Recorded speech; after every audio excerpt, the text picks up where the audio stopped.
ഈ ഏമ്പക്കത്തിന്റെ അർത്ഥം എനിക്ക് മനസ്സിലായി. മനസ്സിലായല്ലോ? മനസ്സിലായി. അത് തന്നെ പറഞ്ഞത്. എന്റെ ഇപ്പോ 2000 രൂപ എടുക്കാനില്ല. പിന്നെ എന്താ ഉണ്ട്?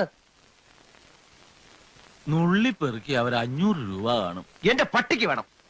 മര്യാദക്ക് 2000 രൂപ എന്റെ കയ്യിൽ എണ്ണി തന്നില്ലെങ്കിൽ അതിന്റെ പ്രത്യാഘാതകം. പ്രത്യാഘാതം മേഘം എന്നുള്ളതിന്റെ ഇയാൾ എന്നെ പഠിപ്പിക്കൊന്നും വേണ്ട. പ്രത്യാഘാതം അത് ഭയങ്കരമായിരിക്കും. എന്തും നേരിടാൻ തയ്യാറായിട്ട് തന്നെയായി ഈ നാടകത്തിൽ ഇറങ്ങിത്തിരിച്ചിരിക്കുന്നത്. ഒരുമാതിരി പല തന്തയ്ക്ക് പറഞ്ഞ പരിപാടി എന്റെ അടുത്ത് കാണിക്കരുത്. തൽക്കാലം പല തന്തയുണ്ടെന്ന് വിചാരിച്ചേക്കാം.